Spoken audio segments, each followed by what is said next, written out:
Tim Locke here, safety expert. Fridges, every office has them. But what's not good is old food, because food poisoning can give you food poisoning. And it's actually the #1 illness in the workplace, beating things like hay fever.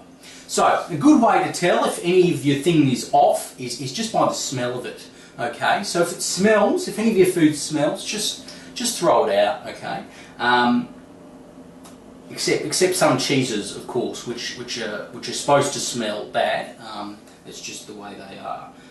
So maybe a better way is just to see if it's mouldy, and then you can throw it out. Except some cheeses are supposed to have mould as well. So anything but cheese that's mouldy and smelly, throw it out. Otherwise, you can enjoy everything that the fridge has to offer.